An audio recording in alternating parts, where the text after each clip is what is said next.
Le christianisme est présent sur notre terre d'Aunis et de Saintonge depuis près de 17 siècles. Des siècles marqués par de douloureuses épreuves, des persécutions, des luttes fratricides aussi, mais également par le magnifique enthousiasme des premiers missionnaires, la prière des moines, la charité agissante des congrégations religieuses. Ce sont ces pages, tournées vers l'avenir, que nous voudrions maintenant feuilleter avec vous.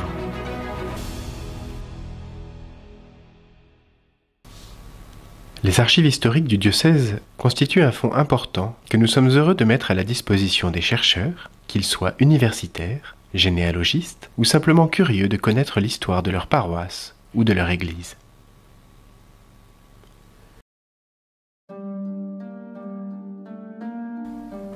Le diocèse de La Rochelle, qui correspond aujourd'hui au département de la Charente-Maritime, est l'héritier de la cité des Santons. Après la conquête de la Gaule par Jules César, c'est Agrippa qui posa les premiers fondements de l'organisation de la Gaule romaine, et c'est Auguste qui, au 1er siècle, lui donna sa première organisation politique et administrative. Sainte, Mediolanum Santonum, est au 1er siècle une des cités les plus romanisées des trois Gaules.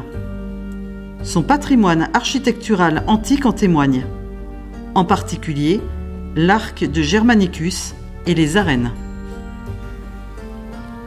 Le christianisme apparaît à Saintes à partir du IVe siècle. Rappelons que la paix de l'Église, instaurée par Constantin, date de 313. Saint Eutrope passe pour avoir été le premier évêque de la cité. Mais que savons-nous de lui? D'abord, son nom grec, Eutropius, qui signifie « tourner vers le bien », et indique que c'était un oriental. Pour le reste, nous n'avons à peu près rien de sûr. Venance Fortuna ne parle que de sa sépulture. Grégoire de Tours est le premier à faire allusion à son martyre, dans le récit d'une reconnaissance de ses reliques qui eut lieu sous l'évêque Palais, donc dans le premier quart du VIe siècle.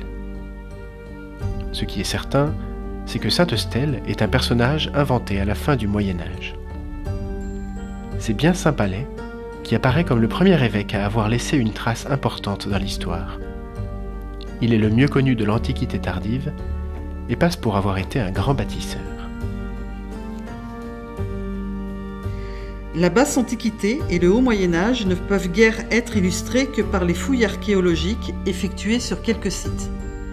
Neuvic-Montguyon, Jonzac, entre autres.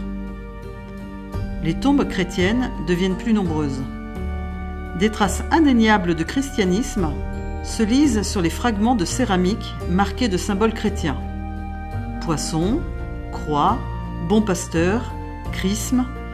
Ce dernier symbole est constitué de 2 lettres grecques, le xi et le rho, mises pour Christos entre les 2 lettres alpha et oméga, première et dernière de l'alphabet grec, évoquée dans l'Apocalypse de Saint Jean, « Je suis l'alpha et l'oméga ».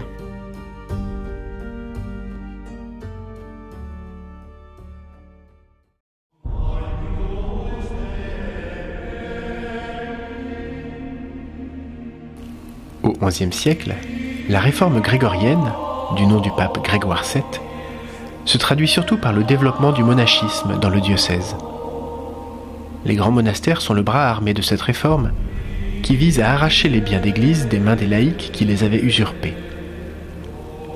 L'abbaye de Saint-Jean d'Angély reçoit, au début du XIe siècle, le chef, c'est-à-dire la tête, de Saint Jean-Baptiste, qui serait arrivé miraculeusement sur les rivages d'Aunis et pour lequel le duc d'Aquitaine, Guillaume le Grand, avait offert un reliquaire d'argent. En 1047, le comte Geoffroy Martel assiste à la dédicace de l'abbaye aux Dames de Saintes, un monastère qu'il avait largement doté. Les moines de Cluny ont d'importantes possessions dans le diocèse, dont en particulier le prieuré Sainte-Eutrope de Saintes, ainsi que l'île d'Aix qui possède un petit prieuré à Cougnes, qui sera à l'origine de la ville de La Rochelle. L'église de Jais est un prieuré florissant de l'abbaye auvergnate de la Chaise-Dieu, qui possède aussi les prieurés de Saint-Gemme et de Trizay. La romance se diffuse plus que partout ailleurs, en France, grâce en particulier à la pierre de Crasane, un calcaire facile à sculpter et qui résiste à l'érosion sur le long terme. Au XIIIe siècle, le culte de Notre-Dame de Recouvrance voit le jour au couvent de Pont, où une statue mariale aurait été miraculeusement retrouvée lors des travaux de construction du monastère. À Saintes, la cathédrale du diocèse ne cesse d'être reconstruite et agrandie. Elle conserve aujourd'hui une coupole romane du XIIe siècle sur son transept sud, comme en l'abbaye de Sablonceau.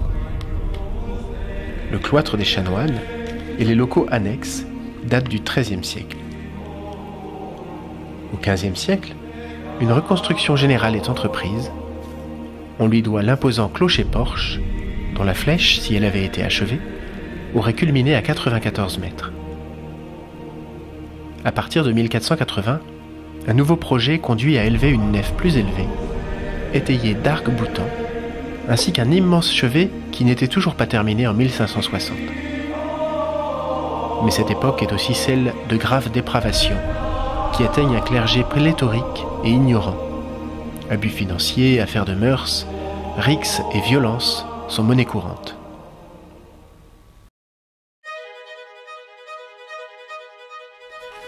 Au XVIe siècle, les réactions deviennent de plus en plus vives contre les scandales qui entachent l'Église. Luther publie ses 95 thèses en 1517 et bientôt toute une partie de l'Allemagne passe au protestantisme. Celui-ci se diffuse aussi en France grâce aux moines prédicateurs et il touche tout particulièrement le diocèse de Saintes du fait de sa longue façade maritime largement ouverte aux idées nouvelles qu'apportent les navigateurs.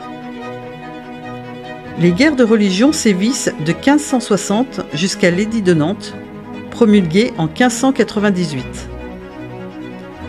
Lors de la Troisième Guerre, les protestants mettent à bas les églises grâce à une technique de sape qu'ils ont élaborée. Les plus grandes églises gothiques de la Saintonge sont ruinées. La cathédrale de Saintes et l'abbatiale de Saint-Jean d'Angély, ainsi qu'un nombre incalculable d'églises rurales. En Nice, la guerre se prolonge jusqu'au siège de La Rochelle de 1628. Le ministre de Louis XIII, le cardinal de Richelieu, veut la capitulation de la ville et fait pour cela construire une immense digue en bois à travers la rade pour empêcher les Anglais de venir au secours des Rochelais. La reconstruction du catholicisme sera longue et difficile. Lors de la prise de La Rochelle, le roi a promis d'y installer un évêché. Cette promesse mettra 20 ans à se réaliser. En effet, c'est en 1648 que le pape Innocent X crée le diocèse de La Rochelle en réunissant l'Aunis à l'ancien diocèse de Maillezais. Son territoire, très difforme, remontait jusqu'en Anjou avec des villes comme Cholet et Virier.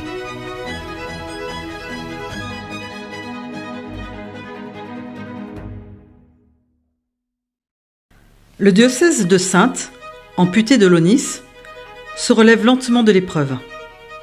L'évêque Louis de Bassompierre est un grand bâtisseur qui va tenter de redonner un cœur à sa cathédrale ruinée. Le nouveau chevet s'élève entre 1647 et 1660, mais il est bien moins haut que l'ancien. Au XVIIe siècle, les évêques de La Rochelle se révèlent d'infatigables laboureurs de diocèse, surtout Jacques de la Guibourgère, ancien maire de Nantes, et Charles de la Frézelière, ancien capitaine de dragons. Son successeur, Étienne de Champflour, sera un des rares évêques à protéger le père de Montfort, grand missionnaire qui ne cesse de prêcher des missions dans les paroisses de campagne. Avec Marie-Louise Trichet et Catherine Brunet, il fonde les Sœurs de la Sagesse qui dirigeront l'hôpital de La Rochelle. Le XVIIIe siècle voit la construction de la nouvelle cathédrale de La Rochelle, qui devait symboliser le triomphe du catholicisme dans l'ancienne capitale du protestantisme. Les plans en sont demandés à Jacques Gabriel, premier architecte du roi, et la première pierre est posée le 18 juin 1742. L'église, encore inachevée, ne sera inaugurée que le 27 juin 1784, 5 ans seulement avant la Révolution.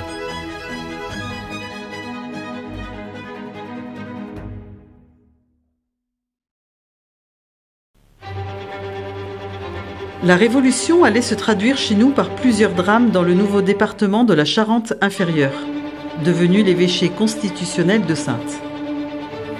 Tout d'abord, le dernier évêque de Saintes est assassiné au Carme, à Paris, avec son frère, l'évêque de Beauvais, en septembre 1792. Au printemps de l'année suivante, 4 prêtres sont massacrés près du port de La Rochelle, les 21 et 22 mars. La rage anticléricale de la foule semble avoir été attisée par les revers subis par l'armée républicaine en Vendée. Mais le plus grand drame, qui marquera à jamais le rivage charentais, est celui de la déportation des prêtres à Rochefort. 820 ecclésiastiques sont embarqués sur 2 vaisseaux.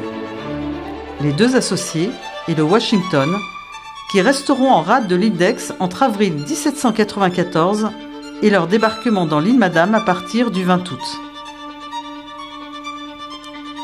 Sur ces 820 déportés, près de 550 périrent en chemin, puis à Rochefort, mais surtout sur les 2 navires prisons durant l'été 1794, alors qu'une épidémie de typhus s'était déclarée à bord. La construction d'un hôpital de tentes fut décidée sur l'île Madame. 254 prêtres y périront encore. Chaque année, durant la seconde quinzaine d'août, un pèlerinage à Port-des-Barques entretient le souvenir de leur martyre.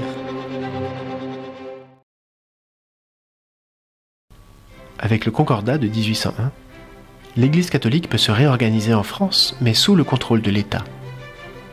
Le nouveau diocèse de La Rochelle comprend cependant 2 départements, la Charente-Inférieure et la Vendée. Après les brefs épiscopats de Couette du Vivier de Laurie et de François de Mandeau, c'est Gabriel Laurent Pailloux qui aura la charge pendant 22 ans d'y reconstruire l'Église catholique. Cependant, 1817 voit la reconstitution de l'évêché de Luçon qui, en nous enlevant le bocage vendéen, nous prive aussi du territoire le plus fertile en vocation religieuse.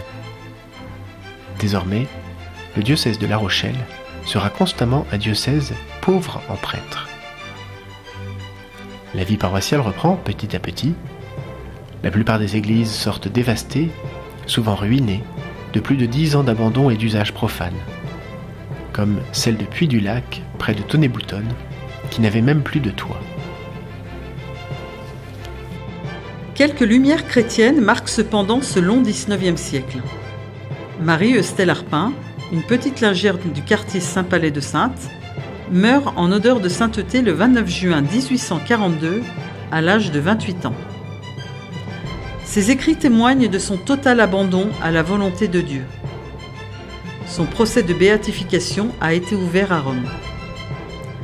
En 1843, la découverte des ossements de Sainte Eutrope, que l'on croyait perdus depuis les guerres de religion, relance le culte du premier évêque de Saintes.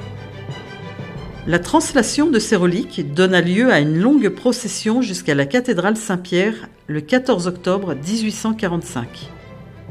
Elle s'inscrit bien dans la volonté qu'ont alors les églises locales de renouer avec leurs origines, à l'époque où elles ont à affronter de profondes remises en cause.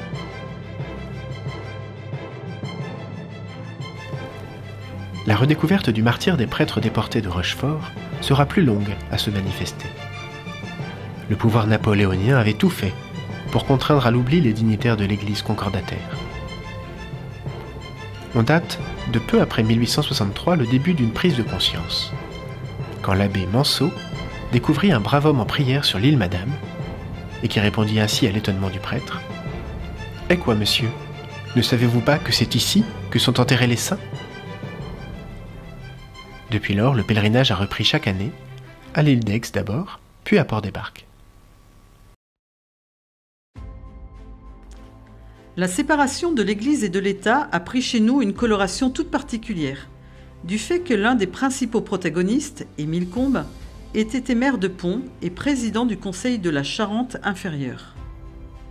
Même si ce n'est pas lui, mais Aristide Briand, qui conduisit la loi à son terme, on peut admettre que Combes l'avait rendu inéluctable. Son principal adversaire local était l'abbé Essottier, qui avait été supérieur de l'institution diocésaine de Pont, alors que l'évêque du moment, Monseigneur Le Camus, personnalité particulièrement clivante, se présentait comme un des rares évêques français favorables à la séparation. À la mort de Monseigneur Le Camus, le 28 septembre 1906, c'est d'ailleurs l'abbé Essottier qui lui succéda comme évêque de La Rochelle. Il dut se trouver un nouvel évêché, ainsi qu'un nouveau séminaire, tout en faisant face à une profonde crise des vocations. À la mort de Monseigneur Essottier en 1923, c'est un Vosgien, Monseigneur Eugène Curien, qui fut appelé comme évêque de La Rochelle. Il fut pendant 13 ans l'artisan d'une certaine renaissance, avec la construction d'un nouveau grand séminaire à Loumeau. Il développa l'UCAS, un mouvement catholique pour les laïcs, et voulut la création d'une nouvelle paroisse rochelaise, au faubourg de Fétilly-la-Trompette. Confiée à l'abbé Crampette, la paroisse fut bientôt dotée d'une nouvelle église, dans le style art déco de l'époque. À la veille de la guerre, le diocèse accueillit son nouvel évêque en la personne de Louis Liagre, un Lillois, fils spirituel du cardinal Liénard, déjà versé aux méthodes de l'Action catholique, telles que les avait élaborées un prêtre belge, l'abbé Cardige. Ce fut une petite révolution pour les catholiques de Charente-Inférieure qui n'en avaient encore jamais entendu parler.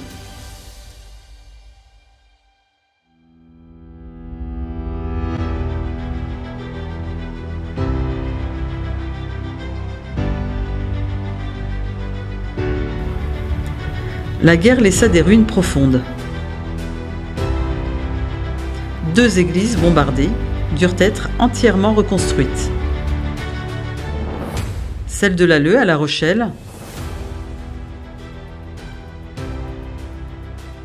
ainsi que celle de Royan, œuvre de Guillaume Gillet, qui est devenu un témoin majeur de l'architecture religieuse au XXe siècle. Monseigneur Liagre ne fit pas que développer l'Action catholique. Il appela aussi les prêtres ouvriers qui prirent en charge une nouvelle paroisse, Sainte-Anne, au quartier Saint-Éloi à La Rochelle. Les premiers arrivés en 1949 venaient de Lille, Raphaël Tibergien et plus tard Francis Korenwinder. En 1960, Monseigneur Morillo fit couronner Notre-Dame de Recouvrance par le cardinal Paul Richaud dans la cathédrale Saint-Pierre de Saintes. De 1962 à 1965, le Concile Vatican II marque très profondément l'Église catholique au XXe siècle. C'est Monseigneur Félix-Marie Verdet, un Niçois, qui eut à le mettre en application dans le diocèse, avec la création des différents conseils, en particulier le conseil presbytéral, dont les membres sont élus par les prêtres eux-mêmes. Les derniers évêques ont tous marqué le diocèse par une ou plusieurs initiatives particulières.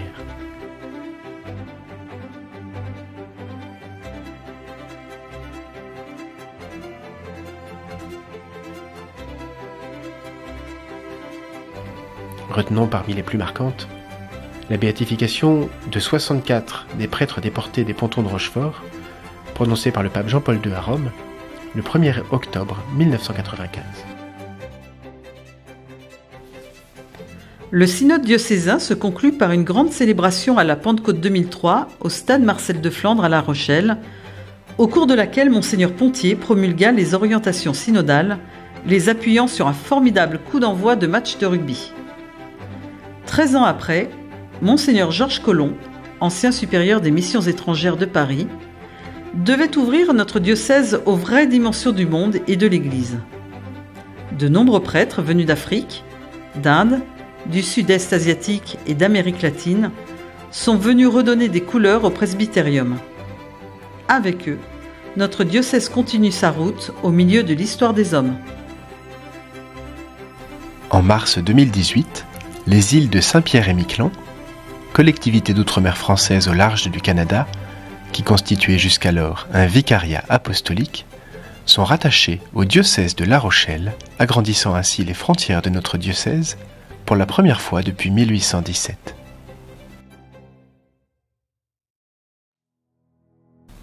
Les archives historiques du diocèse de La Rochelle et Saintes, c'est environ 1300 cartons d'archives, 3000 volumes de registres de catholicité, une bibliothèque ancienne d'environ 1400 volumes et une bibliothèque d'histoire de 1624 ouvrages. Les archives historiques sont ouvertes à tous les chercheurs professionnels ou amateurs qui veulent approfondir telle ou telle page de cette longue histoire.